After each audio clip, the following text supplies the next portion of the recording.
सभी साथियों को नव बधाई।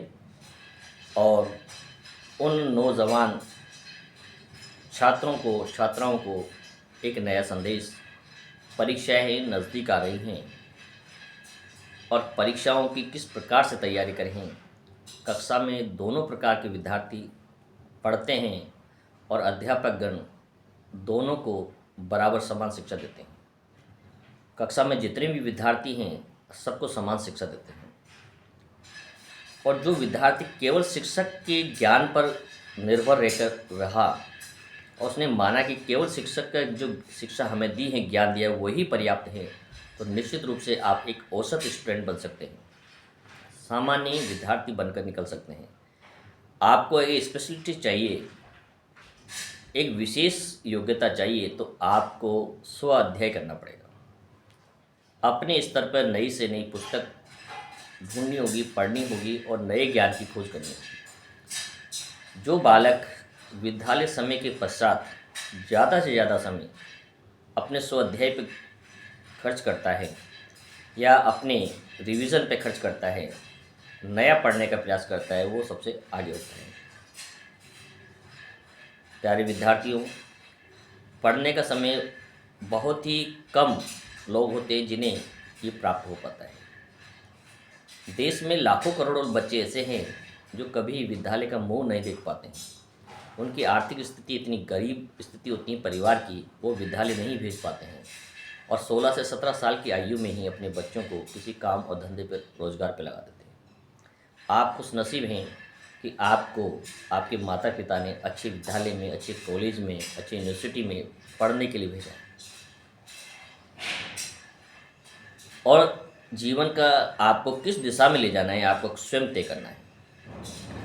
यदि जीवन को बर्बाद करना है तो उसके अलग रास्ते हैं और जीवन को यदि ऊंचाई की ओर ले जाने हैं तो उसके अलग रास्ते हैं। पढ़ते दोनों ही प्रकार के विद्यार्थी कॉलेज के अंदर है, स्कूल के अंदर हैं, लेकिन दोनों में क्या अंतर होता है। जिस विद्यार्थी ने सोच लिया है कि उसका जीवन आनंद में गुजारना है तो वो 8 बजे 9 बजे बाद उठता है, बिस्तर में पड़ा रहता है, शाम को 8 बजे ही वो सो जाता है। इस प्रकार से कभी किसी नई चीज़ को सीखने का प्रयास नहीं करता है, अपना ज़्यादा से ज़्यादा समय मोबाइल्स में, सोशल मीडिया पर रील्स बनाने में खर्च करता है, तो निश्चित रूप से उसका जीवन बर्बाद होने के कगार पे है। उसमें आपको किसी से कोई राय लेने की आवश्यकता नहीं है। आज के 2 से 3 साल के बाद आप कहीं न कहीं किसी दुकान पे, होटल पे काम करते हुए नजर आएंगे, किसी मजदूरी दुकान पे मजदूरी करते हुए, किसी का बोझा उठाते हुए नजर आएंगे। इसमें कोई दो राय नहीं। यदि आपको अपनी पहचान समाज में एक विशेष बनानी है तो आपको प्रातः 4 बजे उठना है, रात्रि को 11 बजे 12 बजे तक सोना है। 24 घंटे में 6 घंटे से ज़्यादा यदि कोई विद्यार्थी सोता है तो निश्चित रूप से वो विद्यार्थी नहीं है। जब भी आप पढ़ने बैठें, मोबाइल को अपने रूम से बाहर रखें। किसी भी प्रकार का डिस्टरबेंस आपके पास नहीं होना चाहिए, उसे पूरी तरह स्विच ऑफ करके रखें। अपना समय, एग्ज़ाम का एक टारगेट बनाएं कि आप कितने समय पढ़ना है और कितने मार्क्स तक पहुंचना है। यदि आपने बिना टारगेट के केवल समय पास करने के हिसाब से पढ़ना शुरू कर दिया तो आप बिल्कुल बाहर हो जाएंगे, क्योंकि केवल 2 से 4% बच्चे ही ऐसे होते हैं जो अपने शिक्षा के बल पर अपनी पहचान बना पाते हैं, समाज में एक विशेष स्थान प्राप्त कर पाते हैं।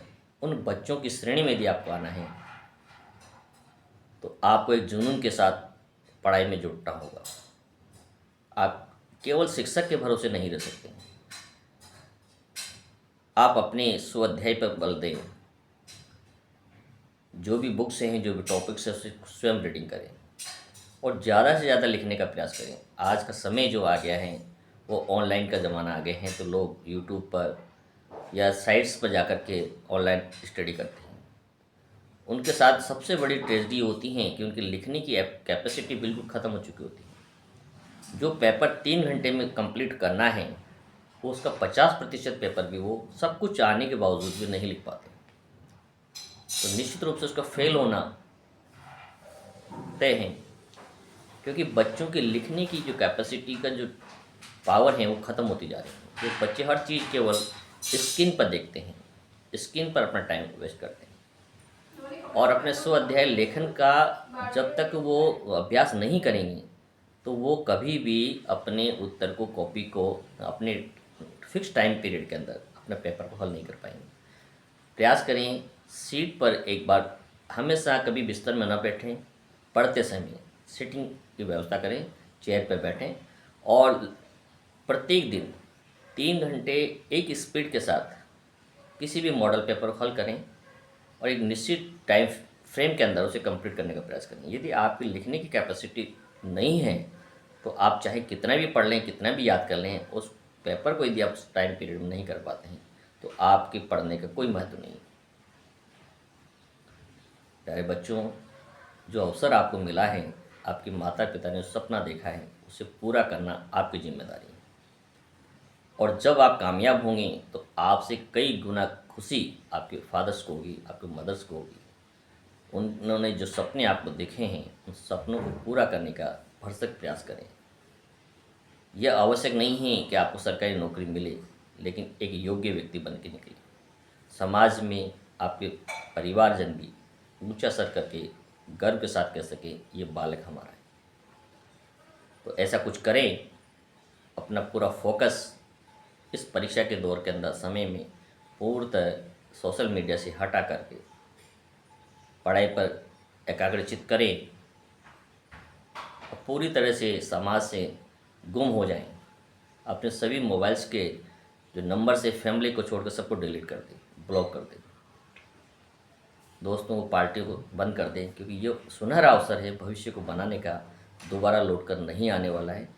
इसलिए सबको शुभकामनाएं। आप परीक्षाओं में अच्छा करें, अच्छे अंक प्राप्त करें और अपने मदर फादर के जो सपने हैं, परिवार की जो आशाएं हैं, छोटे भाई की जो अपेक्षाएं हैं, उन सब को पूरा करेंगे, ऐसी मैं मनोकामना करता हूँ, अपेक्षा करता हूँ। सभी को बहुत बहुत बधाई।